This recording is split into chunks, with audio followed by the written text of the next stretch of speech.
Hello दोस्तों, स्वागत है आप सभी का आपके अपने चैनल गुरु मंत्रा इंस्टीट्यूट पर। आज का ये जो वीडियो है बीएससी सेमेस्टर 2 के लिए है। बीएससी सेमेस्टर 2 में हमने नया बैच स्टार्ट किया था मैथमेटिक्स का, तो उसका ये लेक्चर नंबर 2 है। ठीक है, नए स्टूडेंट काफी हमसे जुड़े हुए हैं, तो उनको मैं बता दूं कि ये दूसरा ही वीडियो है, दूसरा लेक्चर है। इससे पहले वाला लेक्चर जरूर देख लीजिएगा। पहले वाला लेक्चर की 2 वीडियो डाली है मैंने। ठीक है, एक वीडियो में थोड़ा कम है, दूसरे वीडियो में बहुत ज्यादा मटेरियल है, तो दूसरी वाली वीडियो को जरूर देखिएगा, यानी कि इससे जस्ट पहले वाली।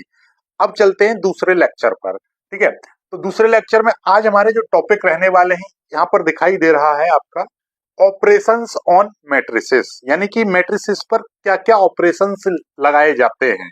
ठीक है, दो या दो से अधिक मैट्रिसेसों के बीच में कौन कौन से ऑपरेशंस लग सकते हैं, तो उन चीजों के ऊपर हम डिस्कस करने वाले हैं। और यहाँ से एक क्वेश्चन आपके एग्जाम के पॉइंट ऑफ व्यू से इंपोर्टेंट हो जाता है।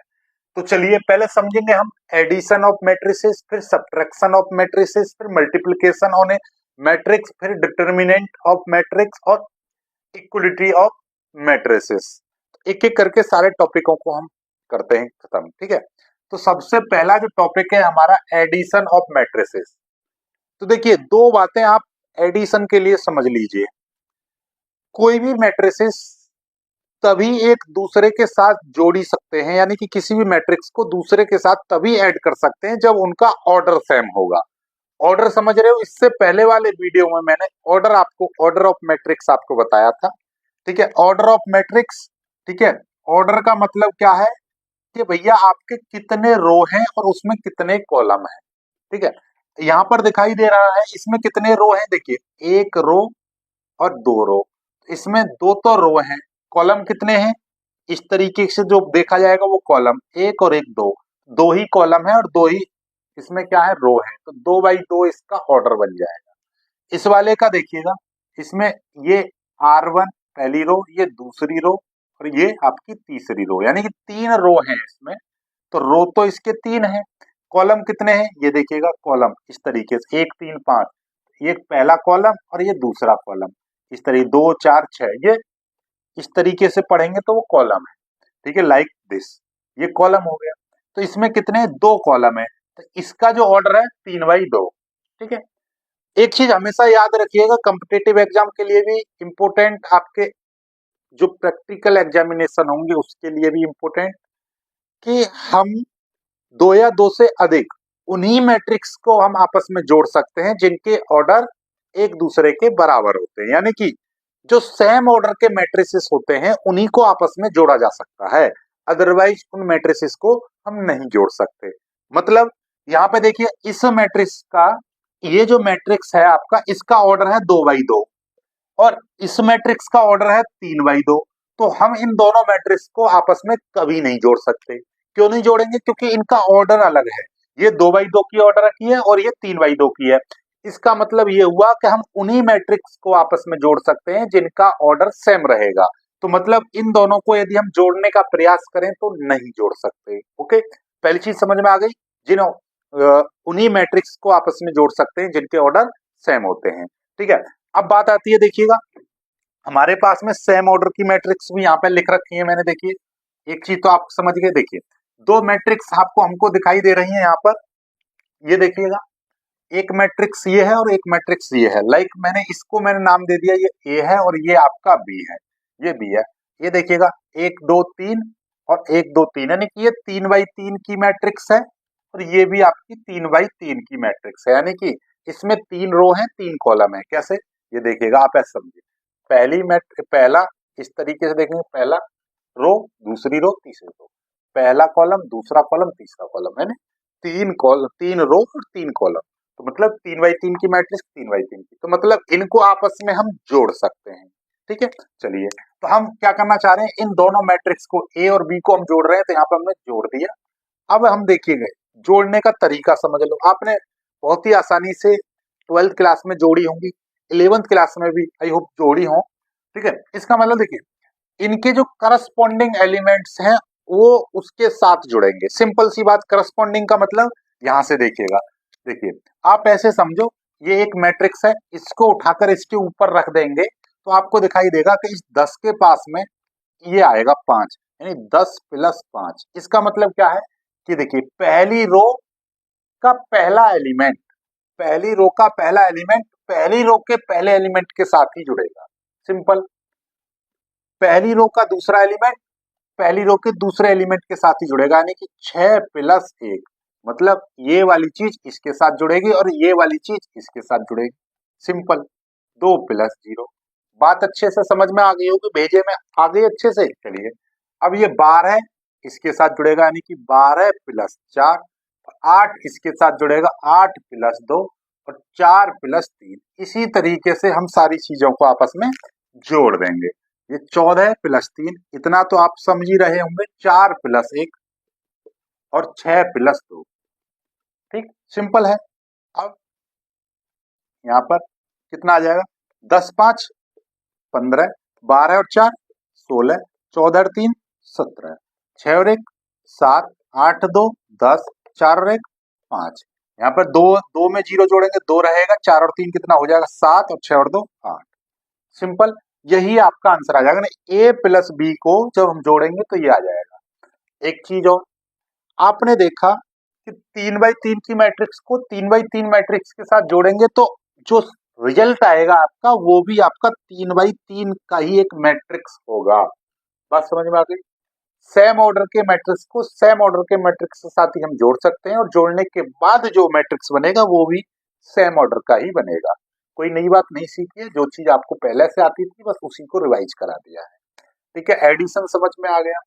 सेम यही रूल जो मैंने आपको बताए हैं, यही रूल आपके सब्ट्रैक्शन पर लागू होते हैं। सब्ट्रैक्शन पर भी, यानी कि सेम ऑर्डर की मैट्रिक्स में से सेम ऑर्डर की मैट्रिक्स को ही हम सब्ट्रैक्ट कर सकते हैं, यानी कि घटा सकते हैं। बात समझ में आ गई अच्छे से?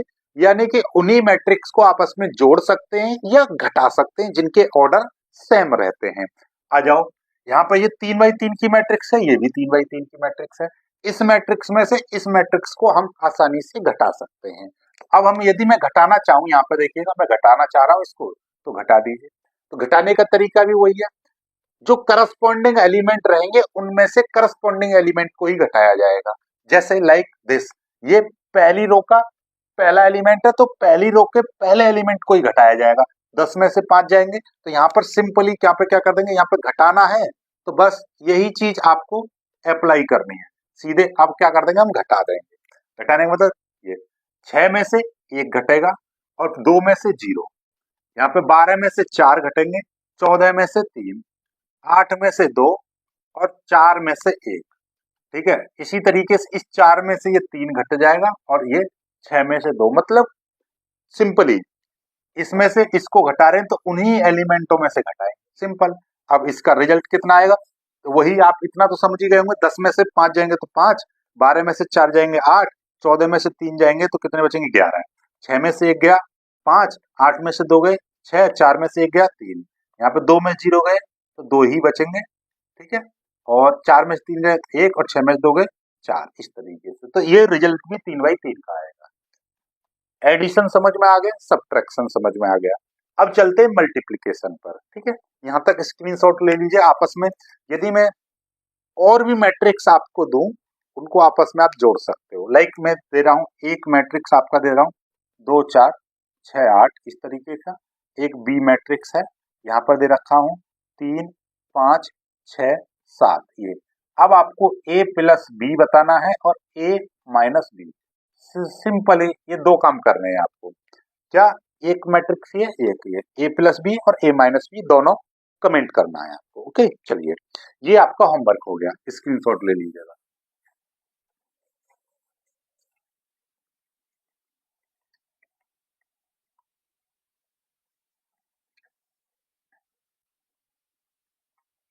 देखिए, एडिशन की कुछ प्रॉपर्टीज भी होती है, वो हम आगे डिस्कस करेंगे। फिलहाल यहाँ पर हम बात करने जा रहे हैं मल्टीप्लिकेशन के ऊपर। ठीक है, चलिए एक एक करके हम सारी चीज।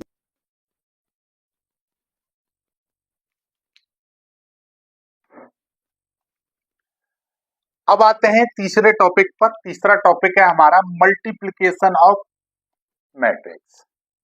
मल्टीप्लिकेशन किस तरीके से किया जाएगा, पहली चीज समझो। लाइक पहले देखो 2 3 चीजें हैं हमारे पास। मान लीजिए एक मैट्रिक्स है इस तरीके का, 2 3 4 5 इस तरीके से, ठीक है। अब इसमें हमने क्या किया, मैं दोनों पक्षों में 3 से मल्टीप्लाई कर रहा हूं, यानी कि 3a। अब 3a का मतलब 3 और ये मैट्रिक्स ज्यों का त्यों रहेगा। इसका मतलब ये है, हमने क्या किया, किसी भी मैट्रिक्स में किसी स्केलर क्वांटिटी से यानी किसी कांस्टेंट क्वांटिटी से मल्टीप्लाई की। तो मल्टीप्लाई करेंगे तो वो डायरेक्टली 3a, इसको 3a बोला जाएगा। इधर 3 की मल्टीप्लाई करेंगे तो इसकी मतलब प्रत्येक एलिमेंट में 3 की मल्टीप्लाई करनी पड़ेगी। तो 3 दूनी 6, यहाँ पर 3 चौक 12, ये 3 तिया 9 और ये 3 पंजे 15 है। मतलब समझे कि जो भी मैट्रिक्स होगा उसमें यदि मैं 3 से मल्टीप्लाई कर रहा हूं तो इधर भी मेरे को सभी एलिमेंटों में 3 से मल्टीप्लाई करना पड़ेगा। यानी कि यदि ये 3a करूंगा तो मेरे को 3 की सभी एलिमेंटों में मल्टीप्लाई करनी पड़ेगी। तो वो इस तरीके से हो जाएंगे, लाइक दिस। अब इसी तरीके से ये और भी बड़ी मैट्रिक्स होती लाइक दिस, एक दो और एलिमेंट होते तो इसकी जगह पे फिर क्या आ जाता है, यहाँ पे इसमें भी 3 की मल्टीप्लाई कर देते इस तरीके से। बात समझ में आ गई, लाइक दिस दिखाई देता है। मतलब ये है, किसी भी मैट्रिक्स में यदि हम किसी कांस्टेंट टर्म से मल्टीप्लाई करते हैं तो उसके अंदर जितने भी एलिमेंट्स होते हैं उन सभी में मल्टीप्लाई करनी पड़ती है, लाइक दिस, ठीक है। चलिए अब आती है, ये तो हमारा किसी कांस्टेंट से हमने मल्टीप्लाई कर दी, ओके। अब क्या हो कि यदि दो मैट्रिसेस को आपस में हम मल्टीप्लाई करने लगे तो उसका भी एक विशेष रूल होता है। ऐसा नहीं कि सभी मल्टीप्लाई जुड़ सकती हैं। जैसे जोड़ने का तरीका मैंने क्या बताया था, सेम ऑर्डर की मैट्रिसेस आपस में जोड़ा जा सकता है। यदि दो मैट्रिक्स के ऑर्डर अलग अलग होंगे तो वो कभी नहीं जुड़ेंगे। क्या ऐसा मल्टीप्लाई में भी होता है, समझते हैं। ये देखिएगा, हमारे पास एक मैट्रिक्स है इस तरीके का, 2 3 4 5, ठीक है ये, ओके। और इसकी मल्टीप्लाई हम करना चाह रहे हैं 1 4 5 6 इसके साथ, ओके। क्या इसी मैट्रिक्स की हम मल्टीप्लाई 2 3 4 5 की मल्टीप्लाई हम इस वाले मैट्रिक्स के साथ कर सकते हैं, 2 3 4 5 6 7 इस तरीके से। क्या इसी मैट्रिक्स की मल्टीप्लाई 2 3 4 5 की मल्टीप्लाई इस मैट्रिक्स के साथ कर सकते हैं, 2 3 4 5 6 7 इसके साथ। क्या इस तरीके की मल्टीप्लाई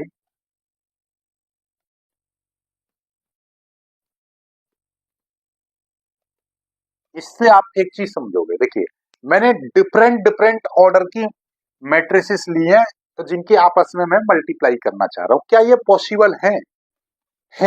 तो मल्टीप्लाई का क्या रूल होता है पहले समझो।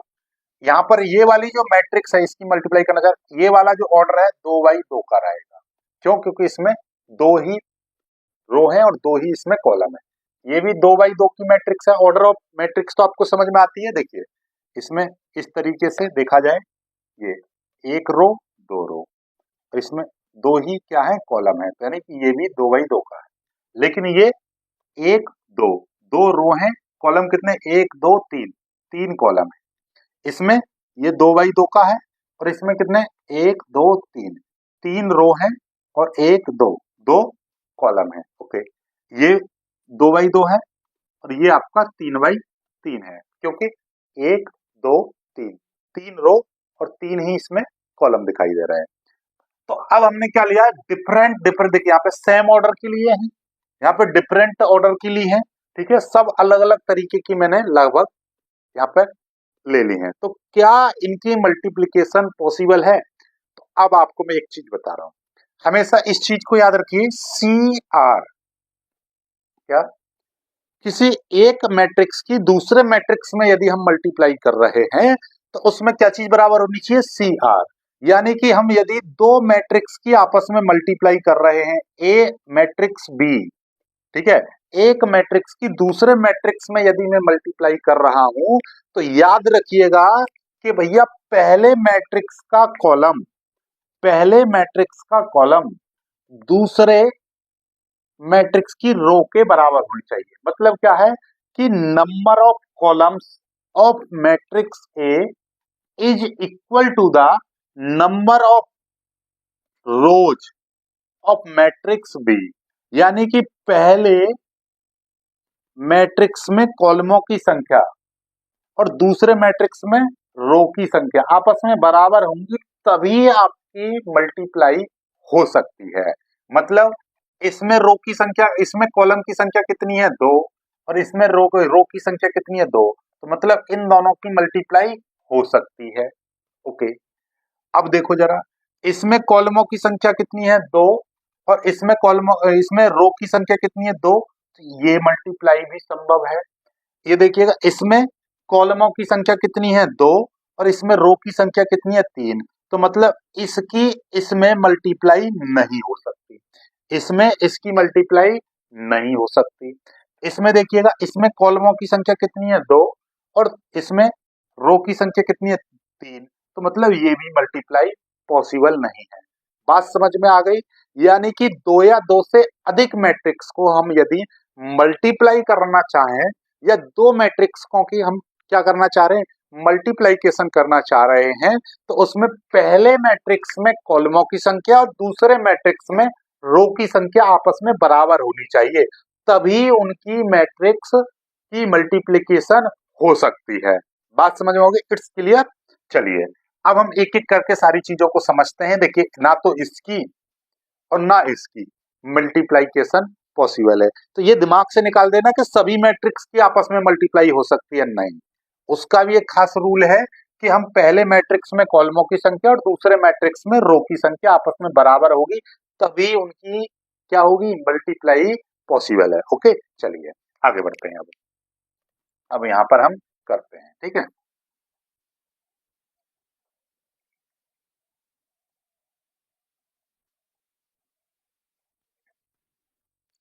अब देखिएगा, ये हमारे पास दो मैट्रिक्स समझ लीजिए, लाइक ये मैंने ए मान ले रहा हूँ, ये बी मान ले रहा हूँ, और हम यहाँ पे क्या निकालना चाह रहे हैं, ए क्रॉस बी निकालना चाह रहे हैं। चलिए, इसका भी एक खास रूल होता है, मल्टीप्लाई करने का क्या रूल होता है, 12th क्लास में अपन पढ़ा होगा, नहीं पढ़ा तो कोई दिक्कत नहीं, हम है ना बताएंगे। देखिए, पहली मैट्रिक्स में हम इस तरीके से चलते हैं, और दूसरे वाले मैट्रिक्स में किस तरीके से चलते हैं बबुआ, इस तरीके से। ठीक है, क्या पहले मैट्रिक्स में क्या, रो रो, और दूसरे मैट्रिक्स से हम उसको कॉलम बना देते हैं। बात समझिए ऐसे। हमको क्या करना है, इन दोनों एलिमेंटों को ऐसे समझो, ये दो एलिमेंट उठाए, ऐसा तीर था, और ये हमने तीर ऐसा, ऐसे तीर को ऐसा कर दिया। जब हम इस तीर को ऐसा समझो ऐसा करेंगे, तो दो इसके पास जाएगा और चार तीन इसके पास जाएगा, तो कैसे करेंगे, दो की मल्टीप्लाई एक में, दो इंटू एक, फिर प्लस, और तीन की मल्टीप्लाई चार में करेंगे, यानी तीन इंटू चार। बात समझ में आ गई? दो की मल्टीप्लाई इसमें ये, ठीक है। सेम वही चीज अब इनको उठाएंगे, फिर से यहाँ पे करेंगे, एक बार इसके साथ, एक बार इसके साथ, दो की मल्टीप्लाई इसके साथ करेंगे, दो की मल्टीप्लाई पांच, ठीक है, और तीन की मल्टीप्लाई छह के साथ, इस तरीके से। फिर ऐसे ही अब इसकी उठाओ, इन दोनों को उठाओ, ऐसे कर दो, तो चार की मल्टीप्लाई एक के साथ, और पांच की मल्टीप्लाई चार के साथ, ठीक है। फिर ऐसे ही चार की मल्टीप्लाई, अब इनको उठाएंगे, अब इसके साथ करेंगे, इस तरीके से, चार की मल्टीप्लाई पांच के साथ, और पांच की मल्टीप्लाई छह के साथ, कर दो भाई, सॉल्व क्या हो जाएगा, दो एकन दो, प्लस तीन चौके 12, ये चार एकन चार, प्लस पांच चौके 20, ये कितना हो जाएगा, पांच दूनी 10, प्लस छह तिया 18, ये पांच चौके 20, प्लस छह पंजे 30। इसको सॉल्व कर दीजिए, सॉल्व करेंगे, 12 और दो 14, 20 चार 24, कितना हो जाएगा 28, और ये 50। ठीक है, चलिएगा, आप ये आपका उत्तर हो गया। ठीक है, ए इंटू बी बराबर इतना आ गया। ओके, समझ में आ गई चीज। अब आगे बढ़ते हैं, पहले यहां तक स्क्रीनशॉट ले लीजिएगा, आपको दो बाई दो की जो मल्टीप्लीकेशन है वो आपको आसानी से समझ में आ गई होगी। अब आगे बढ़ते हैं, पहले यहां तक स्क्रीनशॉट लीजिएगा आप। ठीक है, चलिए, अब हम आगे की बात करते हैं, आगे हम और मल्टीप्लाई कराते हैं आपको। ठीक है, चलिए,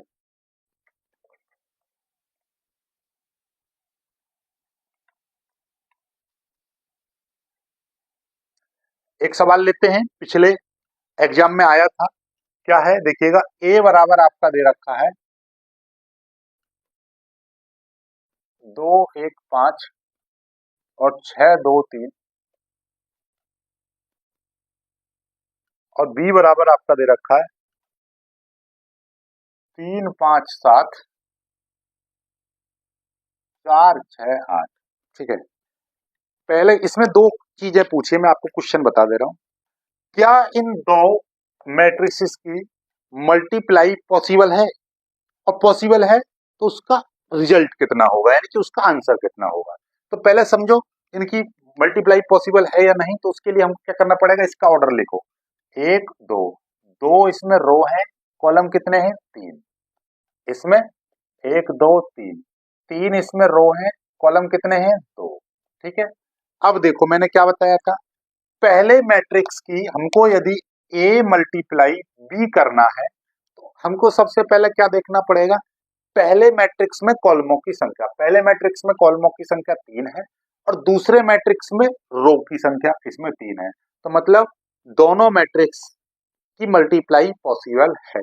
अब वो आएगा कितना वो देखिएगा, अब ए का मान कितना है, ए का मान 2 6 1 2 5 3, इसकी मल्टीप्लाई हमको किस में करनी है, 3 5 7 और 4 6 8 इसमें करनी है। ओके, ठीक है, चलिए अब आगे बढ़ते हैं। हमको इसकी मल्टीप्लाई इस तरीके से और इसमें इस तरीके से चलना होगा। ठीक है, अब डायरेक्ट करेंगे हम, इन तीन एलिमेंट को उठाओ ऐसे कर दो, तीन एलिमेंट को उठाओ ऐसे कर दो, तो क्या होगा, दो इसके पास पहुंचेगा, दो तिया 6, एक इसके पास पहुंचेगा, एक पंजे 5 और 5 इसके साथ पहुंचेगा, 5 सत्ते 35। ठीक है, ऐसे इन तीनों को उठाओ इसके साथ करो, तो 2 चौके 8, एक की मल्टीप्लाई इसमें करेंगे, एक छक्के 6 और 5 की मल्टीप्लाई इसमें करेंगे तो 5 अट्ठे 40, इस तरीके से 2 चौके 8, एक छक्के 6 और 5 अट्ठे 40, इस तरीके से। अब हम इन तीन एलिमेंटों को उठाएंगे, इसके साथ करेंगे तो 6 तिया 18, फिर 2 पंजे 10 और 3 सत्ते 21, फिर इसके साथ करेंगे तो 6 चौके 24, फिर दो छिक्के 12 प्लस 3 अट्ठे 24। ठीक है, ये अब देखिएगा इसका रिजल्ट कितना आ जाएगा, और 35 और 5 40 6 46। ठीक है, और ये कितना हो जाएगा देखिएगा, 2 और एक 3 और एक 4 40 40 9 49, इस तरीके से 49 आ जाएगा, और 40 और 10 50 54, ये हो जाएंगे 54, और ये कितना हो जाएगा आपका देखिएगा, 12 दूनी 24, 12 24 दूनी 48, 48 50 60, ये हो जाएगा 60, इतना आ गया। ठीक है, ये आपका होता है, बाकी कैलकुलेशन आप देख लीजिएगा, आपको समझ में आ गया होगा। ठीक है, एक चीज यहाँ पर नोटिस कर रहे हो कि हमने 2/3 की मल्टीप्लाई की 3/2 में, तो बना क्या, 2/2 बना। तो मतलब देखिएगा जब हम मल्टीप्लाई करते हैं तो पहले मैट्रिक्स में जितनी रो होती हैं और दूसरे मैट्रिक्स में जितने कॉलम होते हैं वो आपका रिजल्ट आता है, वो आपका रिजल्ट आता है। मतलब आप समझ रहे हो कि हमने यहाँ पे देखिए पहले वाले की रो कितनी है, 2, और दूसरे वाले की कॉलम कितने, इतने। ठीक है, तो यहां से आपका कभी कभी एक क्वेश्चन बन सकता है, क्या एक मैट्रिक्स है 3/2 ऑर्डर की और इसकी हम मल्टीप्लाई कर रहे हैं दूसरे मैट्रिक्स बी में, जिसका ऑर्डर है आपका 4/2। ठीक है, 4/2 है, सॉरी 2/4 कर दे रहा हूं मैं। ठीक है, 2/4 है, तो क्या इनकी मल्टीप्लाई पॉसिबल है, मल्टीप्लाई पॉसिबल है तो जो इसका रिजल्ट आएगा उसका ऑर्डर क्या होगा। बात समझो, क्वेश्चन को कैसे घुमा दिया है। क्या 3/2 मैट्रिक्स ऑर्डर की कोई मैट्रिक्स है, उसको 2/4 ऑर्डर के मैट्रिक्स में मल्टीप्लाई किया जाए तो क्या मल्टीप्लाई हो सकती है, और हो सकती है तो उसका ऑर्डर कितना होगा। ठीक है, तो बहुत ही सिंपल है, पहले देखो मल्टीप्लाई पॉसिबल तब होगी जब इसका सी और इसके आर के बराबर होगा, यानी इसके कॉलमों की संख्या और इसके रो की संख्या आपस में बराबर है। ओके, ये आपस में बराबर होनी चाहिए। ठीक है, तो मतलब मल्टीप्लाई पहले बात तो जो आपकी मल्टीप्लाई है वो पॉसिबल है। अब उसका रिजल्टेंट कितना आएगा, तो मतलब इसका जो ए बी मैट्रिक्स होगा उसका ऑर्डर क्या होगा? तो वो सिंपल है, इसका आप आर लोगे और इसका आप क्या लोगे? कॉलम। इसका हमने कॉलम लिया, तो इसका जो ऑर्डर बनेगा 3/4 बनेगा। ठीक है, इसका ऑर्डर कितना बनेगा? 3/4 बनेगा। बात समझ में आ गई? यानी कि दो मैट्रिक्स की जब हम मल्टीप्लाई करते हैं तो उसमें मल्टीप्लाई तब होगी जब पहले मैट्रिक्स में कॉलमों की संख्या और दूसरे मैट्रिक्स में रो की संख्या आपस में बराबर होगी। और जो मल्टीप्लाई करने के बाद जो आपका रिजल्ट आएगा, उस रिजल्ट का ऑर्डर क्या रहेगा? वो ऑर्डर रहेगा पहले मैट्रिक्स में जितने रो थे और दूसरे मैट्रिक्स में जितने कॉलम। ठीक है, वो उसका क्या बन जाएगा? ऑर्डर बन जाएगा। तो इसमें रो कितने? 3 और इसमें कॉलम कितने? 4। तो 3/4 इसका ऑर्डर बनेगा। आई होप कि आप समझ पाए होंगे। चलिए, इसके ऊपर हम एक एग्जाम्पल ऐसा ही लेंगे जिसमें 3/2 की मल्टीप्लाई 2/4 में कराएंगे और फिर आपको ऑर्डर दिखाएंगे कि 3/4 आया कि नहीं। ठीक है, और डिटर्मिनेंट और इक्वलिटी हम कल कराएंगे। ठीक है, आई होप आज का सेशन आपको बहुत इंजॉय करके सीखा होगा। कुछ डाउट आपके रहे तो कमेंट जरूर कीजिएगा, उसको मैं अगली वीडियो में सॉल्व करूंगा। ठीक है, वीडियो को लाइक करके शेयर कीजिएगा, चैनल को सब्सक्राइब। जय हिंद।